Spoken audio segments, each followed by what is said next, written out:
Hello, friends. This is Christopher Davis-Shannon, and today I am checking in with Jake Smithies. Jake, how you doing today? I'm good, thanks. How are you doing? I'm doing quite well. It's really good to see you across the sea. Yeah. Jake is checking in from Sheffield over in the UK. With that, would you mind just kicking us off with a tune?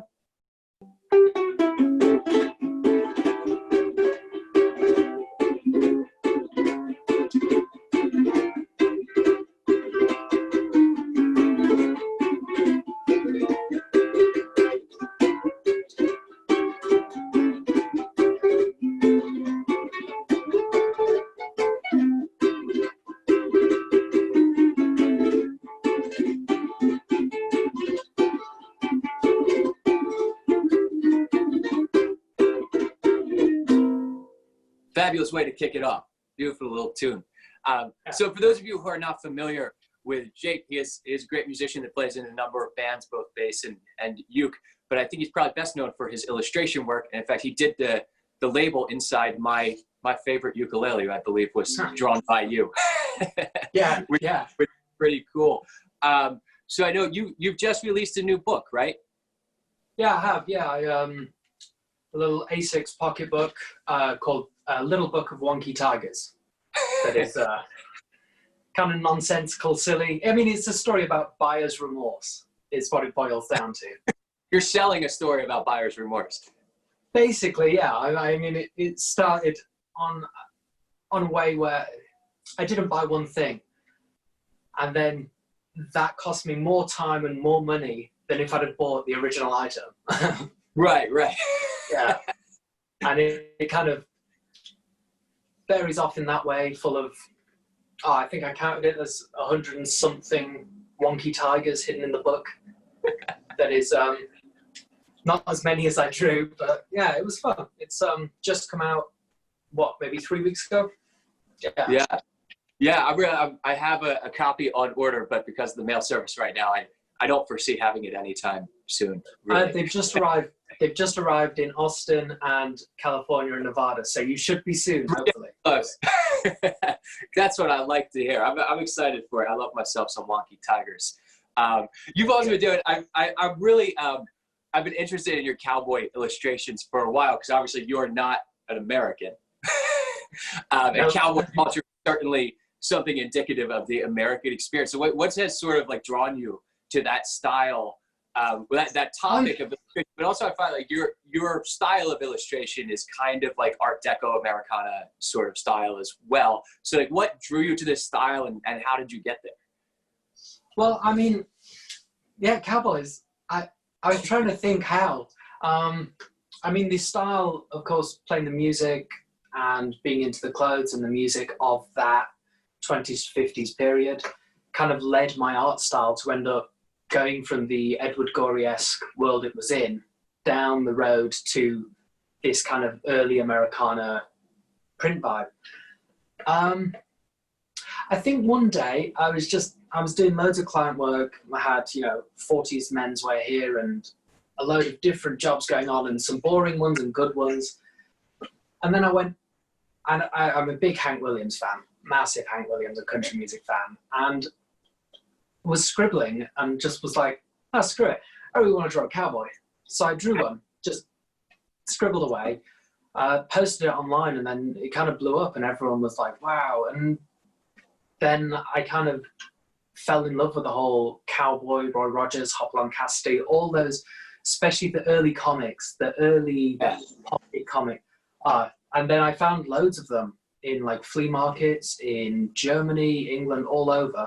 And when I was in America, in the dollar store, like in the junk shops, in the dollar bucket, there's like a stack of 10 taped together. So I was like, great, buying them all. And yeah, kind of just now seem to spend my time drawing cowboys and tigers. I guess there are worse things to do with your life, aren't there? Oh yeah. Yeah, definitely. we were chatting earlier. So the uke that you're holding right now was made by Liam Kirby, who also made my ukulele that most people see you play. You said you guys actually have a little joint venture going on right now, which interests me because you are two men of like impeccable vintage aesthetic. Well, I think me and Liam, when I first met Liam, was at the Ukulele Festival of Great Britain a long time ago. And he had this, like, immediately I'm drawn to this guy with high waist white linen trousers, a white linen shirt, a red bow tie. And I was like, all right, this guy's interesting. So I walked to his stall and there were these ukes. And I was like, oh, these look amazing. Tried one and I asked him, I said, oh, when are these from? And he said, oh, about a year ago. And I was like, okay, but not when did you get them? When are they from? And he was like, oh, no, I'll make them. So I didn't buy one. I considered it for so long, but I couldn't quite bring myself to purchasing one on the weekend. I think I was still in college I was still in college, early uni. And then we were chatting and then, yeah, our friendship kind of built from love of old things, of weird things, silly things, like everything. And we chat frequently. So yeah, then I did his label and I got one uke that is currently with Charlotte in Germany. And then this one is the latest one. And yeah, we did the labels, we did the stickers, and we're currently working on a card game that we just got the samples of, so they should be hopefully out soon, plus about 12 ideas we have in the mix, from a painted uke to a pinball game to all sorts of... A pinball game? I like the idea of a pinball game. Yeah, you should... sounds like fun. Uke-sized pinball. I can see that. That would sell, man. It's worth a shot. Oh yeah, definitely. But no, you've got a wonder camera, right? You've got your there it is, perfect. And just like you were saying about you asking how old the ukes were. That's like the most common question is, what's that vintage uke that I play? I'm like, I've had it for 6 months. Yeah. Like Liam just built this thing. I'm one of those odd ones out there. I usually don't really play vintage instruments at all. Like I love them at all, but the reliability of modern instruments and build quality is just so much more consistent that when I'm doing like 200 a year, I'd rather have an instrument that I know is not going to break and is not irreplaceable. Not that this is irreplaceable actually, since it's handmade, but you know, it's nice easier to get the when it's something like this, even though it's incredible. If God forbid something happens, you know the guy that built it, so it can be repaired. Exactly. Yeah. I mean, as you can see, there's plenty of old things. Oh yeah, same here. I mean, that's a 1920s tenor guitar behind me, and then I don't know if you can see it. There's a 20s Stella of the same model as yours, but I've looked at it right there. Oh, is it really? Yeah, mine's one of the Regals, so it's like it's the same. Oh yeah, this is the Stella. Yeah. That guy too. Yeah, you've got that whole the light. Yeah. They look great, but this one can survive the road. Yeah, I have this old Harmony. I've had some old ukes over the years, and they're fun, and I love them. But especially the intonation on the newer instruments makes my life a heck of a lot easier. My ears bleed less. Yeah. Would you mind playing us another tune, Jake? Yeah. I may swap out. Yeah, go for it. This arrived 2 days ago, so let's see.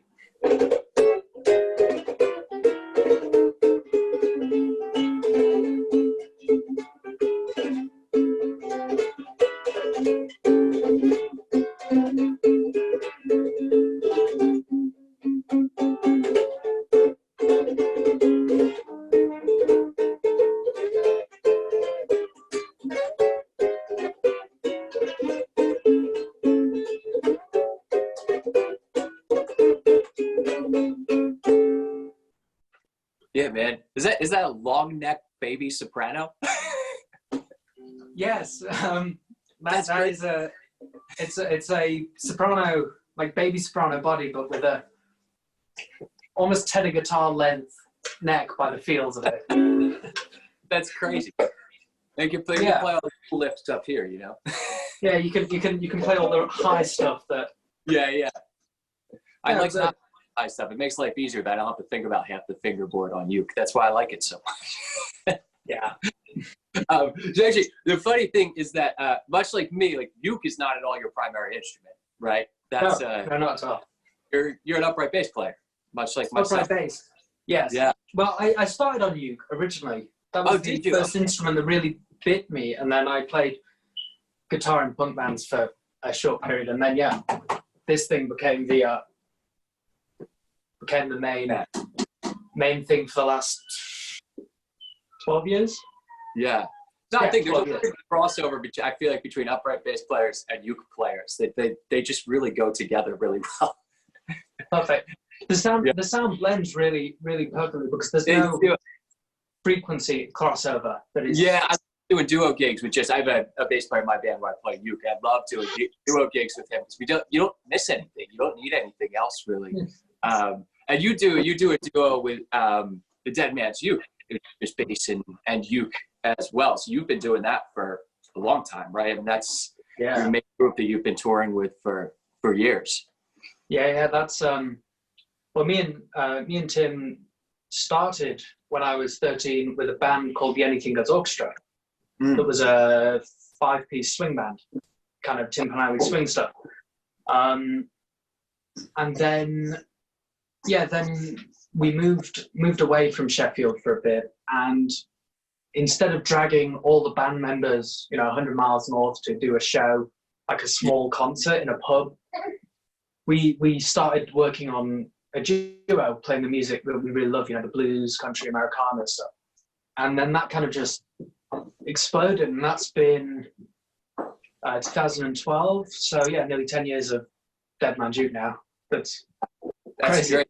Thing. And you got any new records coming out soon with that group? Yeah. With Dead Man's Uke, we've got during this lockdown, we've had plenty of time to mess around with new ideas and record some bits. So we have a new album and a new EP, both in the works, that will come out late 2020, early 21. That's good.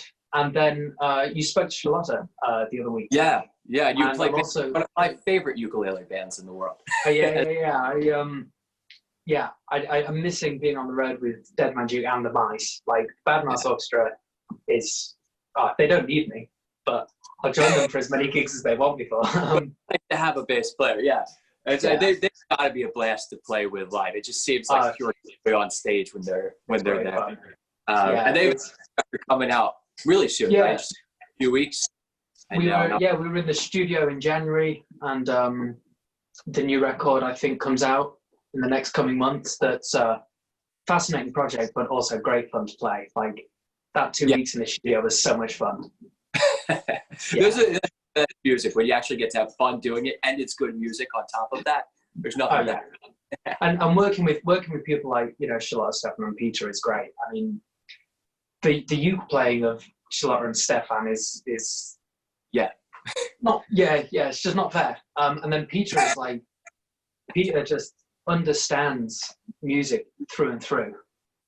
So he gets it, and also we get to have fun. That's the other thing, is that when it's music time, we can do the music, but yeah. But it's a good hang too, and that's half the battle sometimes. Definitely. Jake, would you mind playing us a tune on bass? Yeah, let me just kick this stool out.